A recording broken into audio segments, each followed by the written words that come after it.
me turn this down, man. Yeah, man. Let's get this applause. Yeah, man. Appreciate it. Oh, man. Oh, more. Okay. That's it, man. Thank you.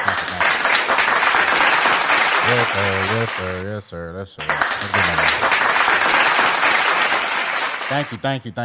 Thank you. Welcome to the Malik Scylore Podcast. I am your host, Malik Scylore.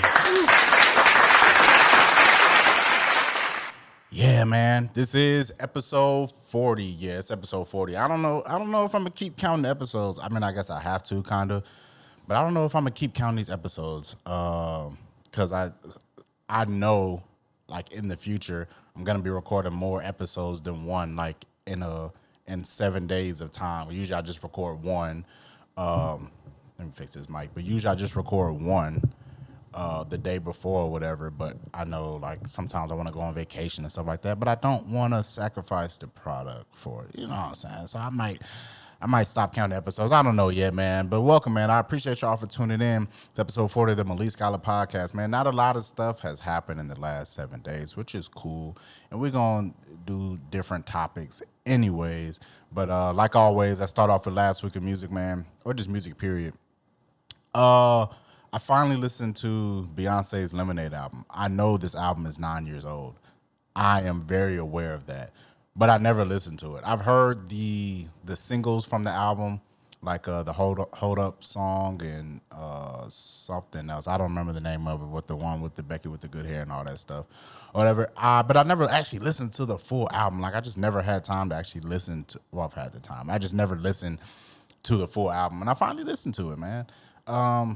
It's a cool album. Like, it's still not one of.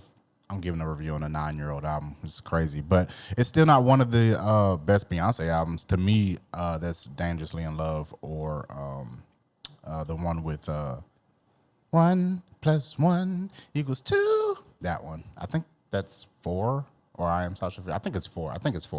And a lot of people hated 4 for some reason, but I liked 4. Like, it was actually an R&B album. Like, it was. Baby, it's you. You're the like that. It's a good album. I don't know, but yeah, I finally listened to it. I finally listened to Lemonade, and I guess the hype was the Jay-Z and Beyonce beef. But yeah, I don't know. I just felt like it was a regular Beyonce album. Maybe because I'm not in the moment anymore. It's 9 years later, so maybe I'm not in the moment anymore. But it was a cool album, man. Not a lot of music did drop last week, if I'm not mistaken, because it was just a down week. Some artists did drop. Ooh, that S is. Ooh. Some artists did drop. Sabrina Claudio, she dropped Before It's Too Late. That's a single. Lana Del Rey dropped. Rima actually dropped, and I didn't know that he dropped. So we can actually do a live listen of Rima dropping. This is About You by Rima.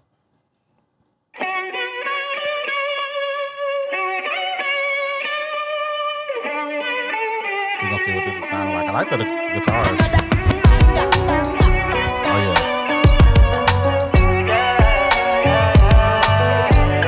Oh, yeah, he on this.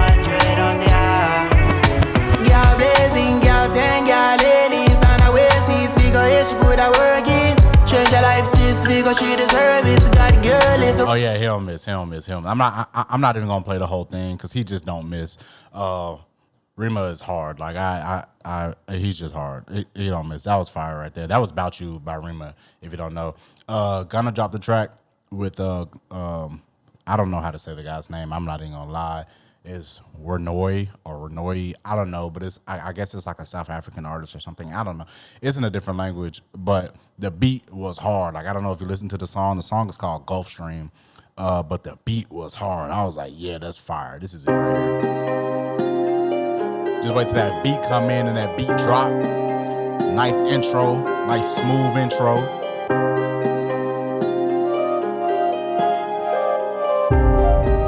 And then it just comes in. Scotty. Yeah, 200 on the jet, just change up the climate. Make cash for the pit, put my pen in designer. My bitch got good neck, she got a good head and honors. Kitty cover. Come on, man. I don't even need bruh on the track. Like, I don't even need the other dude on the track. I can just take this track with just Gunna on it, and I'll be straight. The way that it came in, the way that the intro was just flowing, and then right to the track, man. Come on, man. You don't really need more than that. But those were like the simple releases, and then Ken Carson dropped. I don't listen to Ken Carson, so I can't really review the album. I know he's part of the what is it, Homicide Gang or Homicide Squad, or I have no idea. But I don't really listen to Ken Carson, so I can't give a review because I didn't listen to the album. I tried. I listened to one song because it was like him, Playboi Carti, and Destroy Lonely on one song. I don't listen to Ken. I don't listen to Destroy. And I barely listen to Carti, so I wasn't the person to give a review on that. Like, I'm not getting it. It's not the age factor. It's just that's not my vibe. Like, Carti, I've been listening to since like 2015 because he's from Atlanta.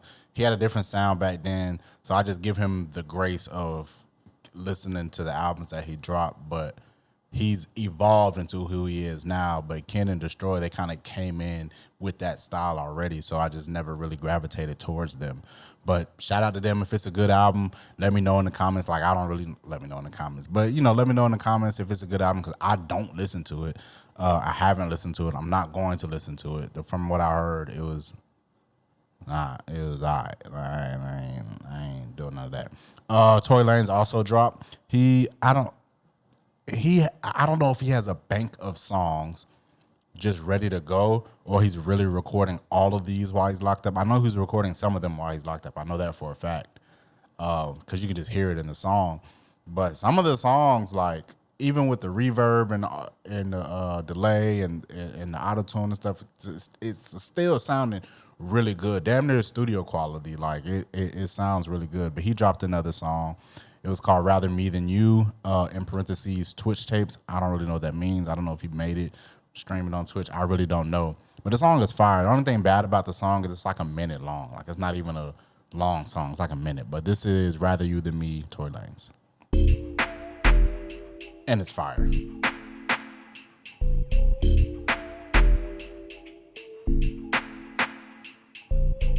I think I'd rather you than me. Open your eyes where you can see. Tryna get as close as two can be. Drunk, fucked up, rather you than me. Oh, Come on. In my bed, rather you than me. Oh, tryna get as close as two can be. Oh, and you see, he's not dropping bad songs. Like, these songs aren't bad. He's not dropping bad songs. Like, the songs that he's been dropping, the album that he dropped from Inside was good.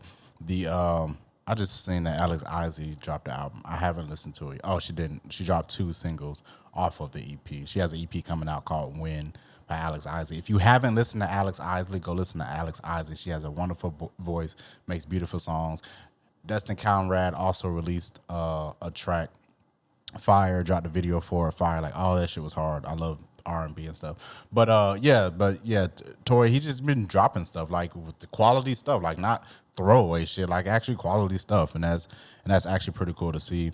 That's pretty much it for the music drops that drop. I still been listening to G Herbo album.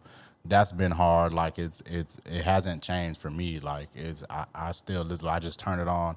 I just press play and let it ride. I still be listening to it. It's hard. So let's talk about Thug real quick. Young Thug is dropping an album. It's called UY-SCUTI. It comes out in May. I don't know the day. I think it said May 25th or something, or 5/5/25. I don't know. I can't remember, but it's in May. He's dropping an album. It's called UY-SCUTI. It's spelled UY-SCUTI. If you don't know what that is, UY-SCUTI is the biggest known star in the universe. That's what UY-SCUTI is. That's the name of the biggest known star in the universe. The UI is like the naming mechanism of it, like the categorization of it, and Scooty is just the name of it. But that's how it's pronounced. If you don't know how Young Thug's new album name is pronounced, it's pronounced UY-SCUTI. That's what it's pronounced, and it's the biggest known star in the universe. I don't know. I mess with Thug. I mess with Thug hard. I'm going to listen to the album when it drops out. I'm going to be right here reviewing the album. Like I said months ago when he got released, once he drops some music, we're right here reviewing it. But he's not the biggest star in the universe. He's a big star, but he's not the biggest star in the universe. But it's very good to think of yourself like that. It's always good to have that confidence, but he's not the biggest star in the universe. But you-why SCUTI, Young Thug's album, I'm ready for it. I don't know what's gonna come from the album. I don't know any features on the album. I'm assuming Mariah the Scientist is gonna be on the album. Future's gonna be on the album. Lil Baby's gonna be on the album. You may get a Travis Scott feature. Gunna is not gonna be on the album. That's how it's looking. I mean, they could be playing games, but I highly doubt he's gonna be on the album. YSL, Young Stoner Life label, the Young Stoner Life Records, their page, they deleted everything dealing with Gunna. You know how when Gunna got out and he was releasing his music and all that stuff, the YSL record company and page were still promoting Gunna's music.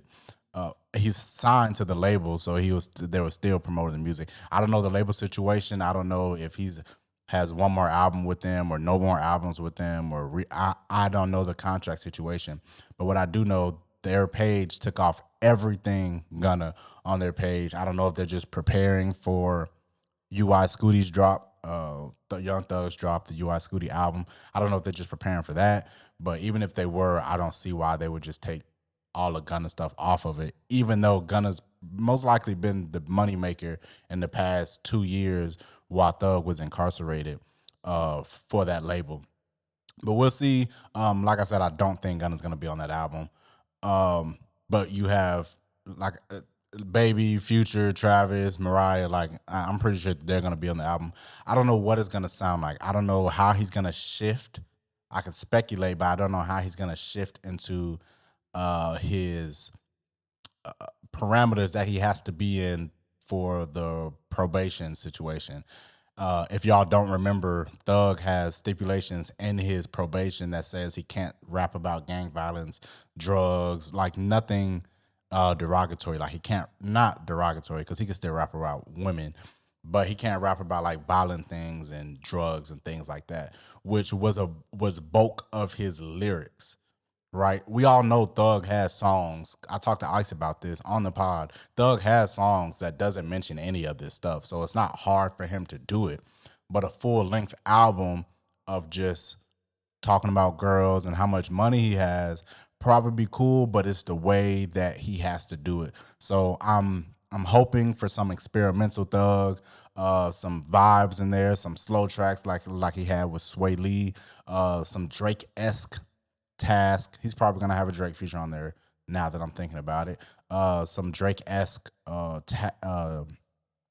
titles like he did Ice Melts, stuff like that. Like that's a Thug that I want to see, that I want to come back. Like the Lil mama call me Machiavelli, she gonna ride with it. And Mooney thinking some tickets, I need some $1,000. Like that Thug, like I want to see, because those he can not mention all that stuff very easily, but it's just melodic, using his voice as an instrument and just making a good song in general. So I hope to see that. The album drops in May. We're going to be right here when the album drops. We're going to review it. We're going to listen to it. We're going to do all that stuff. But that's all I got for music. That's everything I got for music. Nothing I can think of. Let me think real quick. Think. Yeah, nothing I can think of else happened with the music. So we're going to get to just some pop culture stuff. Paige Bueckers. Shout out to UConn. My team in South Carolina. The women's college basketball team is South Carolina, but South Carolina lost to UConn in the March Madness Finals championship or whatever.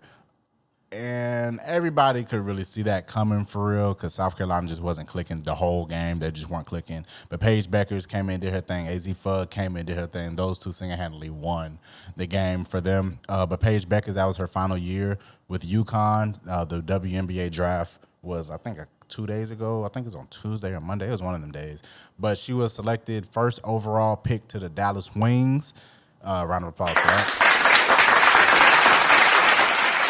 Yep, she was selected first pick to the Dallas Wings. So, I seen the post on Twitter. They was like, "Yeah, we don't need Luka Doncic. This is close enough. We back." Like, so we're gonna see. Paige is a really good basketball player. She's a really, really, really good basketball player. She's not on Caitlin Clark's level yet, but Caitlin Clark has had time to adjust to the WNBA and prove herself more, right? So I would call her number 3. Paige Bueckers. But we're gonna see. Hopefully the injuries don't mess with her too much because she's already torn her ACL, I think it was, already. And so I hope that doesn't mess with her throughout her career in the WNBA. But shout out to her. Shout out to UConn for winning, 12th, 13th championship, however many it is. Gino Auriemma, he's going crazy. But yeah, she's going to the Dallas Wings. Blue Origin space trip, man.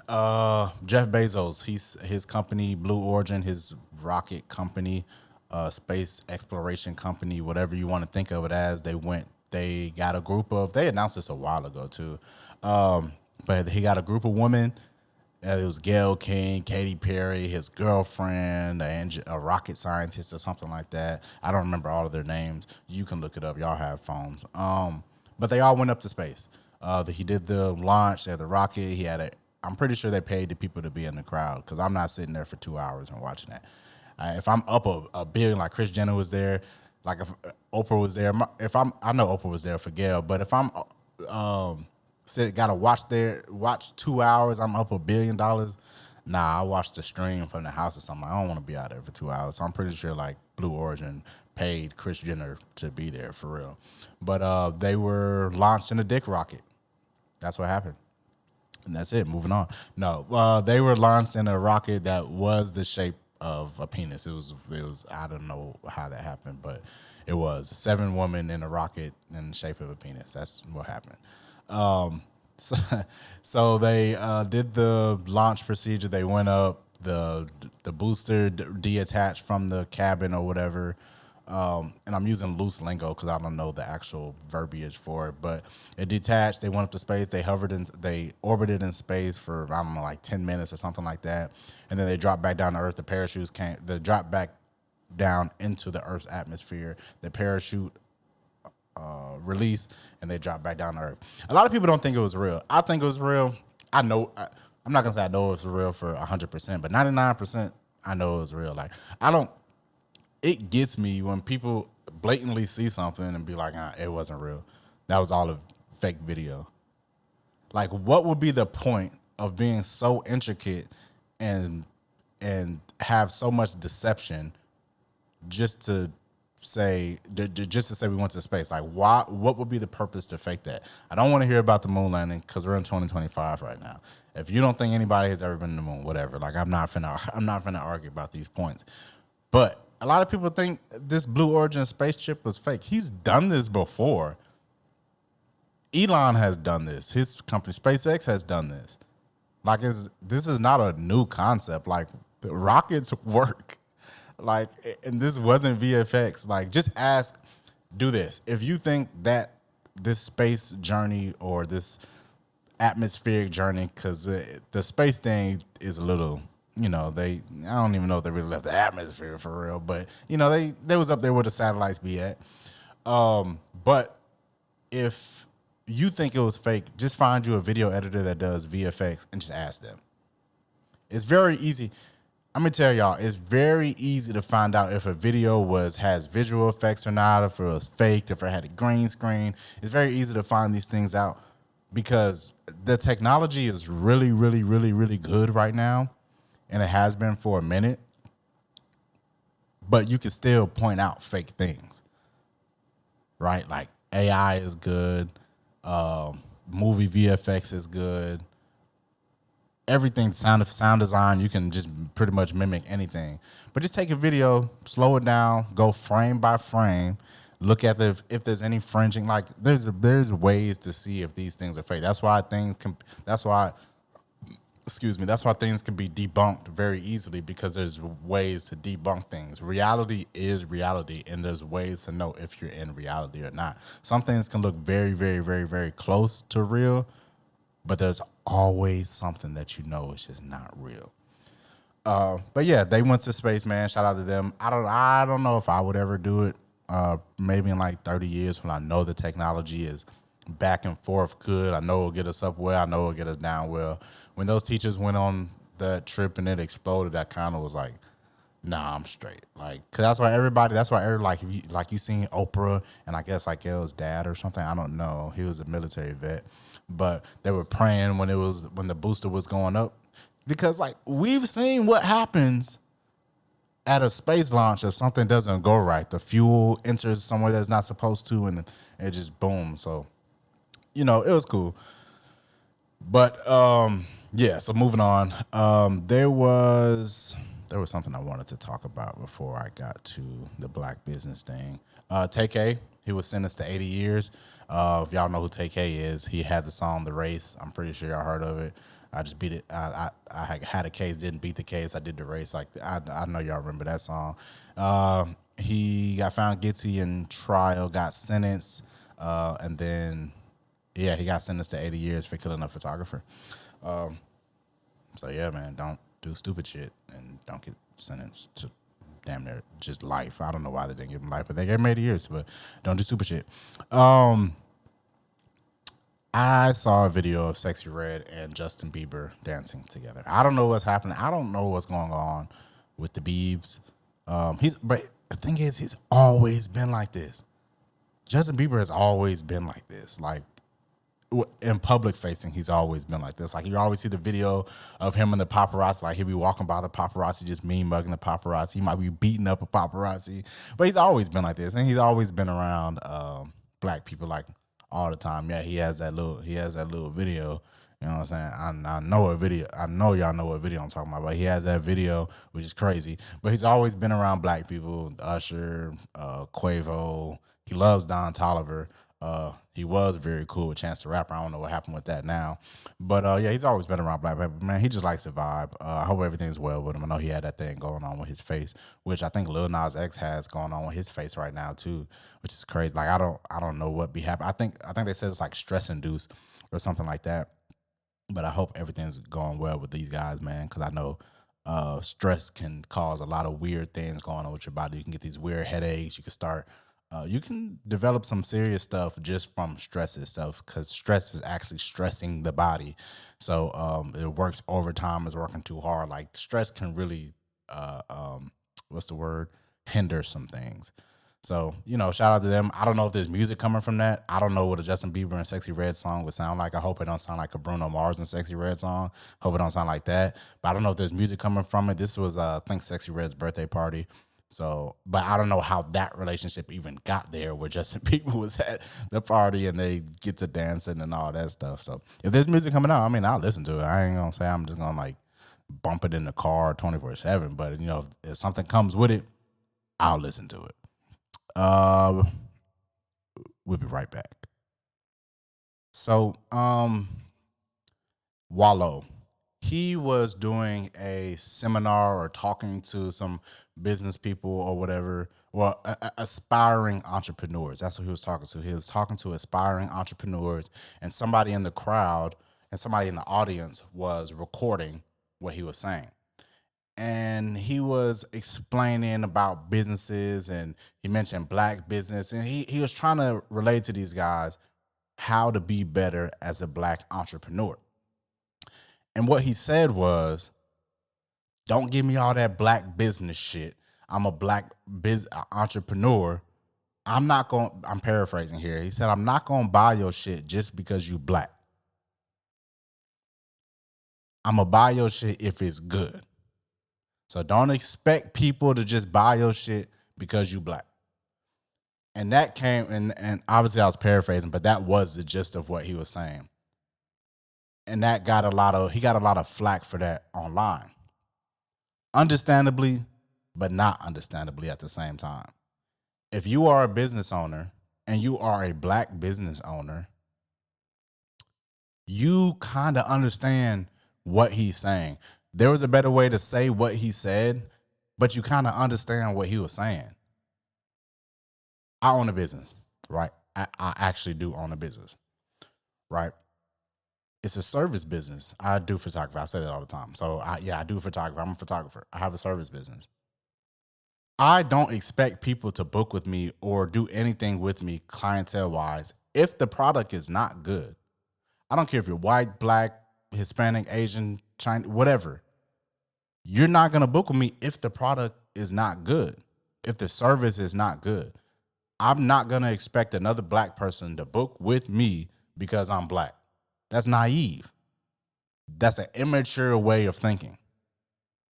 For us to progress as a race, as an ethnicity, as a culture, or whatever, we have to stop putting, and this is a broad thing, but we have to stop putting a filter or a asterisk next to what we're doing. There was another term, I'm gonna come back to this, but there was another term where black excellence. Some people don't like using the word black excellence, and some people do like using the word black excellence. Here's the thing. I'm not gonna say whether I like it or I don't like it, but here's the thing. Excellence is excellence. Why does it have to be black excellence, right? Why can't it just be excellence? But we put it in a category so we know this is what black excellence looks like. This black people are doing this.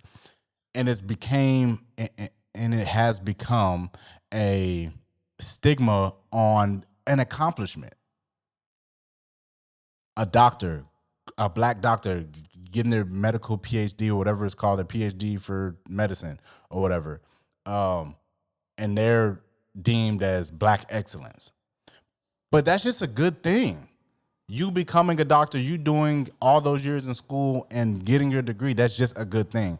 That's just excellent, right? But us, we have to put that's black excellence on it because that person is black. That person just can't be great. They have to be black great. But that stems back to back in the day where we always had, I know y'all know when y'all parents and grandparents are telling y'all, you have to work 1,000 times harder to get where that other person is at. Just to get to that level, you have to work 1,000 times harder and be 1,000 times better just for that. So in all reality, once we get there, we should not be calling it black excellence. We should be calling that superior excellence.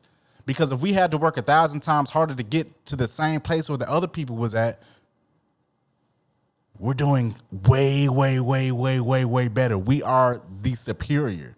And I know that's sounding a little bit, what's it called? It doesn't matter. But we are being superior at that moment. So really, it should be like superior excellence, because black excellence, if we have to work 1,000 times harder to get to the same place, then we should be reveled at the top. Anyways, but I'm saying all that to say that the categorization of being black as an adjective to doing something good, or like black excellence or black owned business or black this, black, it's cool, but it gets interpreted differently. It gets interpreted not the same in everybody's eyes because we're putting that stigma on ourselves. So when it comes to Wallo talking about the black businesses, and the main thing he said was he doesn't shop at black businesses because they're black businesses. He shops at black businesses because they have good service. And that's really how it should be. You should shop at a business for doing good service. The reason I don't eat Hershey's is because of child labor. Because one, I don't really like chocolate like that, so it doesn't hurt me to, if I do get a Reese's or something like that, go to a different brand that has good stuff, right? I don't go to them because they're the biggest brand. I just don't go to them because they don't have good stuff, right? So it's not hard for me. But when it comes to black businesses, the product or service should be good. If your product and service is not good, you're going to go belly up. You're going to go bankrupt. You're not going to sell anything because the product is not good. People are not going to you. Granted, I'm gonna preface this by saying some people are racist and they just won't go to you because you're black. That's a real thing. That is a real thing, right?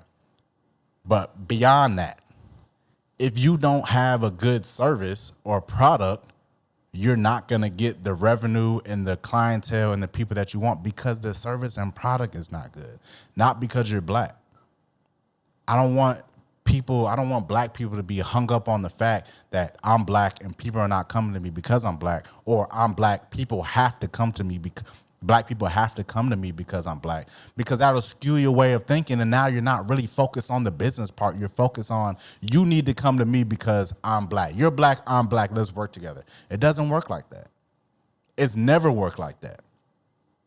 I'm not opposed to black people coming together for a greater good, a greater cause up in the community. I encourage that. I want that. For example, if there were two black people, I'm not even gonna use black. I'm gonna use black and black. There's two black people. They both sell cookies.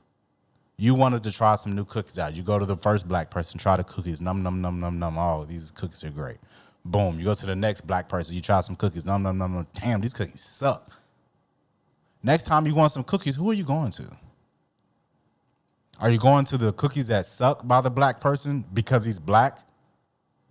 Or are you going to the cookies that are good by the black person because the cookies are good? Understand? Now, if you want to go extreme with that situation, if one person is selling, if a black person is selling cookies and they're bad, and a white person or a non-black person is selling cookies and they're good, what type of cookies do you want to eat? Do you want to eat burnt cookies for the good of all mankind? Or you want a good fucking cookie because you want a good fucking cookie? Sometimes we got to sit and be real with ourselves and not try to play online or play to a ideology that you don't really actually live by.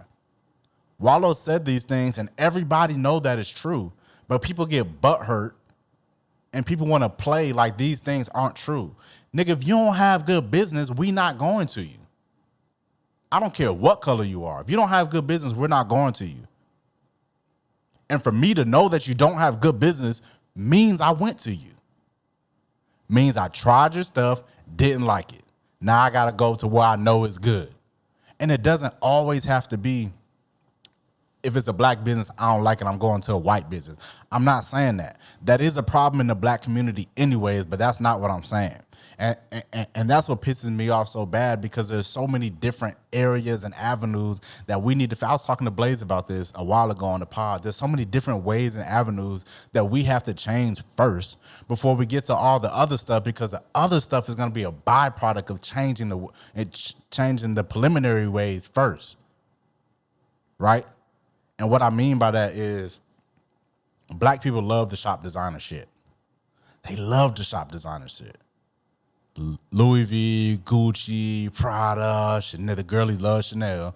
The girlies love the Van Cleef. Like the dudes gonna buy what the girls want, obviously, because it's just a nature in men just to bump their chest and show that they got it or whatever. They always gonna buy the stuff for the woman, which is cool, whatever. But the type of products that they buy, they just gonna buy the expensive shit to show that they got the expensive shit. But all these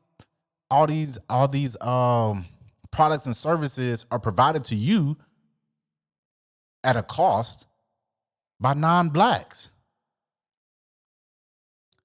So the same people that are saying online that Wallo's being a coon or whatever, because he's not shopping with black businesses, y'all stay giving y'all money to Nike and just, I sound like Kanye, but all of these different brands and conglomerate companies that are not owned by us. But we always want to get mad at another black person for saying some real shit. Bro, if you got good business, you're going to get good service. If you don't have good business, you're not going to get a good clientele. It's really as simple as that. It's really as simple as that, man. I'm probably going to talk to Blaze about this on the pod also too, because when I say things, there's no contrast and take. So sometimes I say things that sounds like law because there's no contrast and take. I'm the only one sitting here speaking. But a lot of what I'm saying, I feel is true. A lot of what I'm saying, I feel has credence to it. But a lot of people just don't want to say it. They're scared to voice their opinion. And then they hop on the bandwagon online because it seems like the right thing to do.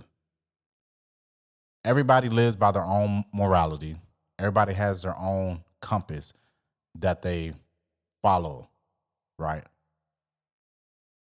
So everything is not going to be as black and white as people want it to seem, but something as simple as this to cause so much outrage on the truth. Yeah, he said it with some vigor in his voice, but one, he's talking to a group of people and he's trying to motivate a group of people. So you have to use these vocal inflections and you have to use these words and you have to have a certain charisma about you to relay the message efficiently so the person can hear you. They may be listening, but they got to hear you too. So sometimes you have to speak a certain way for you to hear it. And if somebody's recording me in the back with their little iPhone and posted online a little clip, because I guarantee the people that heard that Wallo clip have not seen the whole however long he was talking. Because it probably wasn't even recorded. They probably just played the clip and was like, I'm going to post this on social media, not giving a fuck, and do some clickbaity shit and bring some heat on a brother. I mean, it's really just as simple as that, man. The world is moving at such a weird pace, and I feel like there's so many things to worry about other than I'm not shopping there because it's not good quality, or I'm not worried about black businesses. I'm worried about if you got good business or not. Me personally, I still strive to shop at black businesses. But as a consumer, I also strive for affordability and quality, right? So I go for the affordable first. Like that's the first like filter or whatever, affordable. And then the next filter is quality. So I want affordability and quality. Simple. If you have those, I'm cool. But if I know it's a service that requires a little bit more money, then I'm understanding of that. But the first thing I go for is black folks. Real shit is black folks.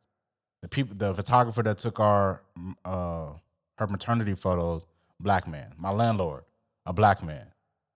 Like, the first thing I try to go for is black. Like, so don't think that I'm just shitting on black businesses and all this, because I'm not. I'm trying to get y'all to understand you need quality and affordability and just plain old good service. Even if it's not the affordable part, if it's quality. I have a homegirl from high school. She makes clothes. Basically, she's a designer. She's basically, her clothes are designer clothes. She designs the clothes, they're designer clothes. And they're not on the affordable side, no. But they are quality as hell. Quality. Very, very, very much quality. So I got my girl something for Christmas. They're quality. Right? So if I wanted some designer stuff and I wanted to buy some stuff, and that's why I got it, because she was it's a black woman that creates her own stuff. That's quality, that has good customer service, that's branded right. Like, there's a lot of stuff that goes to it that people don't want to think about. Niggas want to get mad when they selling t-shirts out their fucking house and people not buying it from them. It's like, oh, you ain't buying it because I'm black.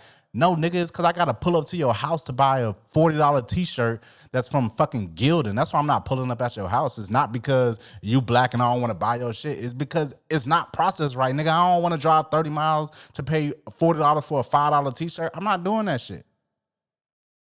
But on the flip side, if it was a quality t-shirt that costs $27 to make and you charge $60 for it on your profit, and you have a website that you could ship it out to it, and then you have promos running that you run free shipping for, or a discounted price 25%, and then the thing gets to you on par with other businesses at most 5 to 7 business days to get to you, 3 to 4 with express shipping, then boom, I'm going with you.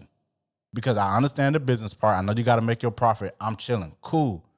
And I also understand the customer service part where you want to make the customer happy. Right? So it's like I said, I can talk about this shit forever, man. And I can argue down about this shit. So that's shout out to Wallo, man. He said some real shit. He said it in a brash way, but he said some real shit, man. If you're a black business owner out there, right? This goes for business owner, period, but I'm specifically talking to the black people. If you're a black business owner out there, don't get caught up in you being black. Don't get caught up in that, because that shit's not going to change. You are black. You're always going to be black. You were born black. You lived black. You're going to die black. That's not going to change. Focus on what you're trying to do. If you're trying to sell that shit to the best of your abilities. Look at your competitors around you. Look at the market around you. Figure out what you need to do to bring yourself up to par and eventually past them. Get that shit right, and you ain't going to have to worry about the color of your skin. You just got to worry if your product good, if you got consumers to come get that shit from you. That's all you got to worry about. This generation is so fucking worried about the color of our fucking skin and always turning it into a thing. Even though granted, I want to push all the racial injustice shit to the side because that shit is true, and that's another story that we're talking about. I'm simply talking about business right now. Right? Just the grand scale equilibrium of business. I don't even know if that was the right word, but just the base of business. That's the only thing I'm talking about right now. Because there is still racial inequality, there's still racial injustice, there's still all of that in the world, and I want to make that very clear that I'm not downplaying that. I'm just talking about business right now. But we're gonna move on. I said that 3 times, but we're gonna actually move on this time. Centers, black businesses, man. Oh man, this is how you get right back into the fucking conversation that we're supposed to be leaving. Centers, Ryan Coogler drops today. This pod drops on Friday. Drops today, April 18th. Drops today. Ryan Coogler, if you don't know who Ryan Coogler is, he is a director, a black director from California, from Compton, I want to say. He's an excellent director. Fruitvale Station, Black Panther 2, Creed 2. I don't know if he did Creed 3. I don't know if he did that one. But, yeah, black owner, black business owner, black director. He makes good products. He makes such good products that Sinners, his movie that comes out today, was rated by the critics 100% tomato rate, whatever they want to call it, the aggregate. But it was rated 100% on Rotten Tomatoes. 100%. And then when the audience got a chance to see it for their pre-screenings or whatever, it's still over 98%. The man made a good movie. He directed a good movie. I'm not sure if he wrote the movie or not. I can look that up real quick. I'm not sure if he wrote it or not. But he made a good movie, a good product, and people want to see it now. This is a hell of a promo run. Because I remember when it came out. I remember when they said they're finna drop this movie. Written by Ryan Coogler. He wrote it and directed it, and his wife produced it. Now that's excellence. That is excellence. That is superior excellence. Yeah, I mean, it cost $90 million to $100 million to make this movie, man. Shout out to Ryan Coogler, man. I'm gonna go see the movie when I have a chance. I'm probably gonna see it next week. Matter of fact, I am gonna see it next week when I'm off. I'm gonna see the movie Sinners. If you haven't planned to see it yet, go plan to see it. Let's support a good project. Let's support a good black business because he's black. Yeah. No, but really go see Sinners, man. I'm going to go see it. I haven't seen it yet. Obviously, it comes out tomorrow for me, but today for y'all. And yeah, go watch it, man. 100%. That's the first movie. It's the first original movie since Jordan Peele, another black director, to be rated over 98% by the critics, man. So definitely go see that. We're going to get into this song break real quick. This is Tyla, Breathe Me. That was Breathe Me by Tyla. Yeah, man, I really fuck with Tyla, man. She really makes some really good music. I'm pretty sure y'all, if y'all watching this, y'all probably listen to Tyla. She makes some really good music. I'm waiting on another album from her. She dropped that Deluxe, which is awesome. That Push to Start was awesome. The remix to Push to Start was awesome. Hold on. I had to drink some water. I'm sorry. But yeah, man, I really mess with Tyla, man. She really makes some good music. Very fire, very fire, very fire. All right. I've been watching Black Mirror. I'm not gonna spoil anything. This is not spoilers. It's nothing like that. There was just a scene in there that made me think about, very random. This is not no crazy shit. It's very random. How do certain flavors get past research and development? And if I'm asking that question, you know which episode I'm talking about. I'm talking about episode 2. I'm not giving any spoilers. This has nothing to do with the actual episode. But how do certain flavors get past research and development?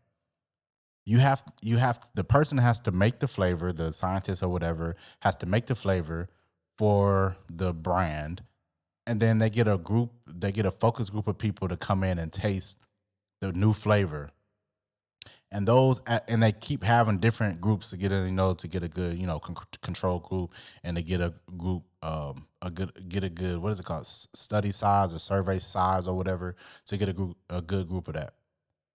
How do flavors like dill pickle and cinnamon sour ranch and all that, how do these crazy ass, stupid, nasty flavors get past R&D? I want to know that. I know there's no real answer to that. I don't know if these companies, some of these companies buy, because didn't they make like a Pop-Tart that was like straight peanut butter or something? Like, why would I want a peanut butter Pop-Tart? Like, that's like making a sriracha flavored Oreo. Like, why would I want I'm talking about for the U.S. I'm not talking about the other countries, because the other countries have different focus group and they have a different palate. Way different palate. I'm talking about for the America, for the United States of America. I'm talking about us. Some of these flavors be getting by the little crevices and they don't be working. I'd be like, this wasn't going to work. I know that group of 3,000 people that you had try this, only one person liked it, and you still was like, nah, we're going to let it through. We got to do something different because Cheetos is killing us out here. And they let you get in them hot Cheetos. I'm on a rant now, but them hot Cheeto people, they got y'all. I'm going to tell you what these niggas did. Hot Cheetos, Flaming Hot Cheetos, they got 3 different ones that I've seen. They probably have more, but they have 3 different ones. Well, they have 4. I'm not talking about the lime one. They have 3 different ones that are the same thing. They're branded differently, but they're all the same Cheeto. One is the regular Flaming Hot Cheetos, cool, regular. And then they have Flaming Hot Cheetos extra hot. The bitches is not extra hot. They are just hot Cheetos. And then they have Flaming Hot Cheetos more crunch. Those 3 are the same exact chip. Those 3 are the same exact chip, man. Hey, man. Shout out to Frito-Lay, because that's who's doing that shit. Shout out to them. Let's talk about tariffs real quick. We've been talking about it, so let's keep the story going. Tariffs. The Trump administration has excluded tech from the tariffs now, including iPhones. So there was the big thing about the iPhones and the tariff on China with the technology. And they also excluded like consumer chips for like computers and stuff like that, which was affecting the Nintendo Switch 2, which was supposed to go on pre-order like a week ago, but they halted the pre-orders because the same day they announced the Nintendo Switch pre-orders going live April 9th, it was the same day that Trump announced the tariffs on technology and chips and stuff like that. So Nintendo canceled, and Nintendo's a Japanese company, if I want to say. Japanese or Korean. I want to say it's Japanese. I can look it up, but I'm not going to. So they halted the pre-orders because they didn't know how much it was going to cost. It was originally $449, but when Trump announced the tariffs, they had to pause it because they didn't know if they had to raise the price or not raise the price. And if you recall, this has happened before where the tariffs were raised, but the companies really didn't say anything about it. They just rose the price of everything. But then the tariffs went back down, but the prices stayed the same. So a lot of people wonder how everything gets more and more and more expensive. One, it's the government trying to control shit. But 2, it's the companies taking advantage of the government's trying to control shit. Because the government says we're doing a 50% tariff on all consumer imports, and the company raises the price because of that, and then the government, before the government backtracks, and then the government backtracks and says, no, never mind, that price is most likely still going to stay the same from that company. So now the company raised their price 30% to offset the tariff price, but then the tariff goes away, but the company still has that 30% markup. That's how consumerism works, man. Oh, capitalism. But yeah, so the Trump administration excluded technology products and chips and other things of the sort from the tariff. So iPhones shouldn't go up in price. Doesn't mean they won't, but they should not go up in price because they're now excluded from that. Other things are still have the tariff on them. I don't know if I want to talk about this, but we'll do it real quick and then we'll end the pod because I've been talking and ranting for a minute, for about an hour. So we're going to talk about this and then end the pod. But I wrote down people against the machines, but it's really just other humans that are greedy. There's this big thing in just the world and consumerism and music and all that stuff where people are talking about it's the machine, it's the corporations, it's this, saying it as if they're inanimate. But they're people. Like they're a group of people, greedy ass people that are doing these things. There's no specific thing that I was talking about that made me think about. Well, there was a specific thing that made me think about it, but I can't think of the specific thing that made me think about it. But when I hear people saying, "Oh, it's the machine that's doing it," it's not. We make the machines. The humans make the machine, but the humans are the machine. So the humans can hide behind the machine, but the humans are the machine, man. So I don't ever look at it like that. I look at it as there's somebody in that boardroom making these decisions because they already have hundreds of millions of dollars. Most of the time, it's not even billionaires that's doing it. Billionaires affected, but there's more millionaires than there are billionaires. And most of the millionaires are controlling pretty much the whole entire world, not on some Illuminati shit, but just the whole entire world, from consumer economics to insurance, like just everything. Most of these are controlled by millionaires because they're all on the board. They have a vote in what 6 people have a vote in what 400 million people can do. It's just a lot. But I don't think of it as a machine. I think of it as people controlling the outcome for everybody else. And on that positive note, no, I'm just playing. But no, seriously, on that positive note, man, we're going to end this podcast. I do appreciate y'all. Let me turn this down a little bit because I'm finna play some music. But I do appreciate y'all for tuning in to episode 40 of the Malik Scylore Podcast, man. It's been really good. It's been really fun. It was so positive throughout the whole thing. It's been really fun, man. I appreciate y'all for tuning in to episode 40 of the Malik Scylore Podcast. I will be back next week. I love y'all. I appreciate it. And